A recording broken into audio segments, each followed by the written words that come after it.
در دایره آمادگی‌ها به استقبال سزاوار جشن 35 سالگی استقلالیت دولتی در ناحیه فرخار به ساحه کلیدی معارف نیز توجه ظاهر کرده می شود که در نتیجه رشد به میلانی ساحه دوره به دوره تامین گردیده با بنیاد و مورد استفاده قرار گرفتن بنا و صنفخانه‌ها در مؤسسه‌های تعلیمی و مؤسسه‌های تومکتبی سال تا سال شرایط و امکانات واسع بهره تربیت گیرندگان و خوانندگان فراهم آورده شده است. از جریان کارهای آبادانی و سازندگی در ناحیه فرخار گزارش خیرنیسا مرادزاده و محمد میرزا.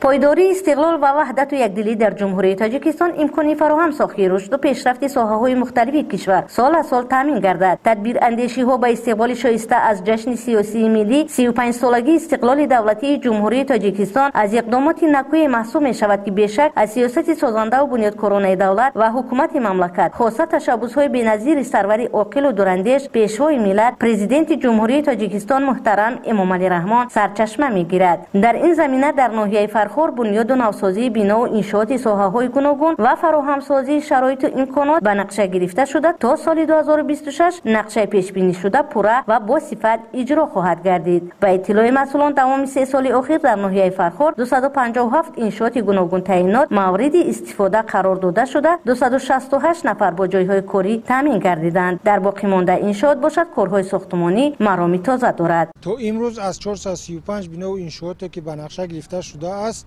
257 بنا و انشاءات پوره به استفاده داده شده. در باقی مانده انشاءات کارهای ساختمانی جریان دارد. در دایره آمادگی‌ها به استقبال سزاوار جشن 35 سالگی استقلال دولتی در ناحیه فرخار به ساحه کلیدی معارف نیز افضلیت داده شده رشد به میلانی ساحه دوره به دوره تامین کرده می شود. همه سال بنیاد به استفاده دادن بنا و صنفخانه‌ها در نزد مؤسسه‌های تعلیمی و بنیاد مؤسسه‌های تومکتبی با مهیاسازی شرایط امکانیت‌ها از توجه و دستگیری‌ها نسبت ساحه معارف به شمار می رود.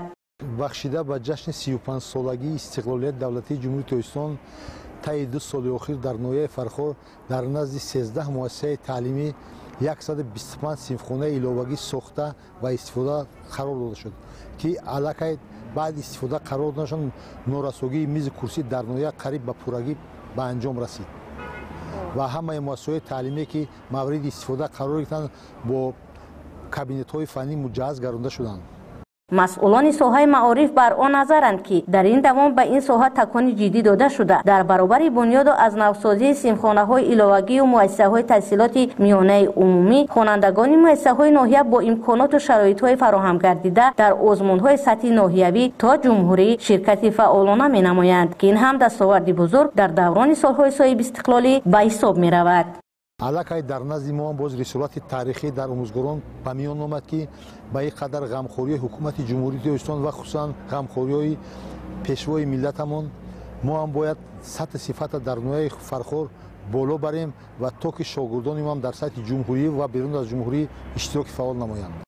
در برابر بنیاد و نوسازی انشاءات تعیینات گوناگون در مرکز ناحیه فرخار همزمان بر رشد انفراساختار دهات نیز توجه ضروری روانه گردیده است. در این راستا در حدود جماعت‌های دهات ناحیه ساختمان مؤسسه‌های تومکتبی و بنگوهای طبی از جانب صاحبکاران با ننگ و عار و مبلغ‌های برای سفر حج جمع‌آوری نموده ساکنان محلی با مرام ادامه دارد. سال 2024 در ناحیه فرخار اینچنین بیش از 20 کیلومتر راه‌های اهمیت محلی داشته منفرش و کوچه و محله‌ها چراغان کرده شدند. امروزها کارها در این سمت مرامی تازه داشته ساکنان برآمند جماعت‌های دهاتی در قد و خراسان ناحیه بهر آباد و زیبا گردانیدن محل زیست خود به حشرهای دسته جمعانه برآمده راه‌های ماشین‌گذر و سنگفرش و جویبارهای دو طرف راه را بتون‌پوش نموده ایستادند که بیشک از حس بلند میهن‌پرستی ساکنان این روستاها درک می‌دهد. بعد انجام این کارها منفرش نمایی راه و شنانیدن نهالان همیشه سبز و سایه‌افکن در نزد منزل‌های استقامتی از عزم و تلاش‌های ساکنان این دیار به حساب می‌رود. وسعت به سابقه کارهای سازندگی در ناحیه فرخار با دستگیری‌های حکومت جمهوری تاجیکستان، مقامات اجرایی حکومت دولتی و جلب صاحبکاران و شخصان سخاوت پیشه اینچنین شریکان رشد به راه مانده شده این روند بیش از پیش توقیع داده می‌شود.